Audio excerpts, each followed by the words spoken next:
जय माँ विंध्यवासिनी। आप सभी के इष्ट देव माता पिता सबको कोट कोट प्रणाम है। सोमवार को पड़ने वाली अमावस्या को सोमवती अमावस्या कहा जाता है। हिंदू धर्म में इस अमावस्या का विशेष महत्व है।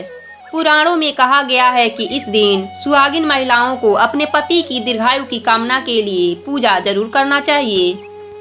इस दिन मौन व्रत रखने से सहस्त्र गोदान का फल प्राप्त होता है।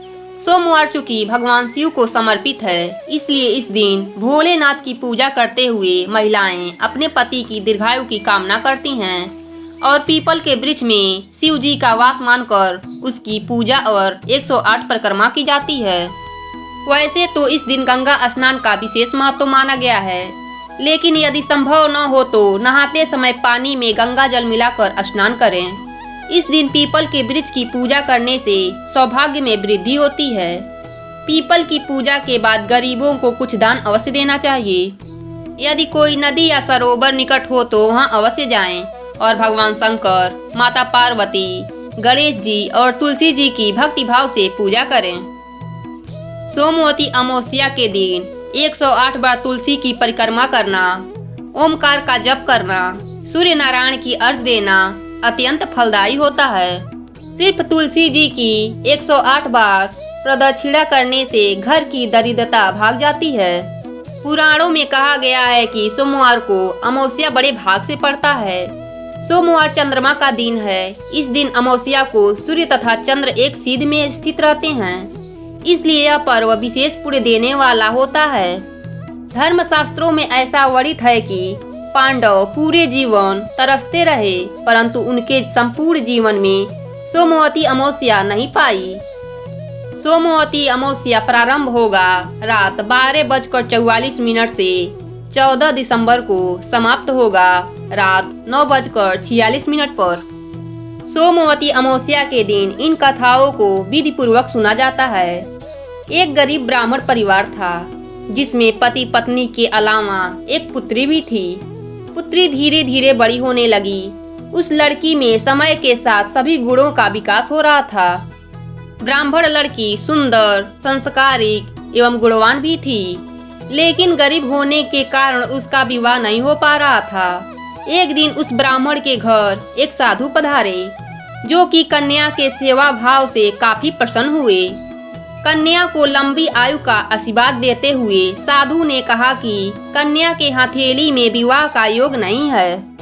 ब्राह्मण और उसकी पत्नी ने साधु से उपाय पूछा कि कन्या ऐसा क्या करे कि उसके हाथ में विवाह का योग बन जाए।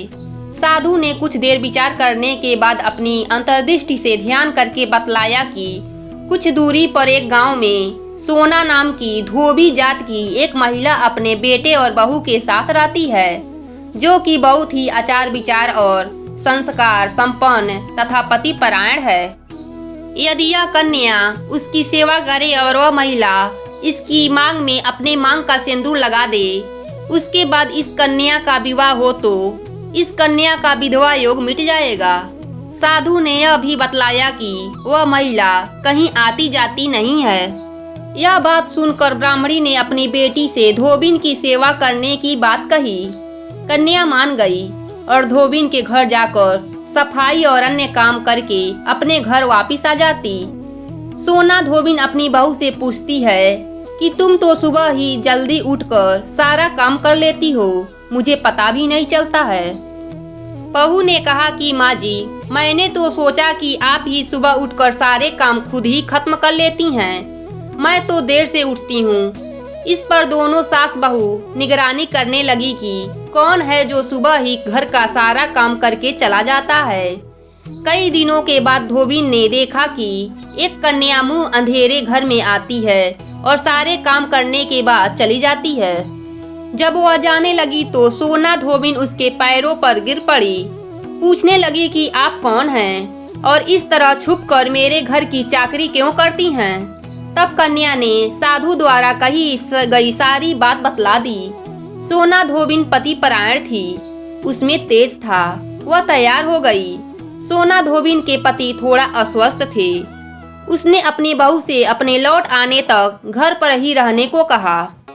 सोना धोबिन ने जैसे ही अपने मांग का सिंदूर कन्या की मांग में लगाया, उसके पति मर गए। उसे इस बात का पता चल गया। वह घर से निराजल ही चली थी, यह सोचकर कि रास्ते में कहीं पीपल का पेड़ मिलेगा तो उसे भंवरी देकर उसकी परिक्रमा करके ही जल ग्रहण करेगी। उस दिन सोमवती अमावस्या थी। रास्ते में पीपल का पेड़ मिला। उसने ईंट के टुकड़ों से 108 बार भंवरी दिया, परिक्रमा किया। ऐसा करते ही उसका पति जीवित हो उठा।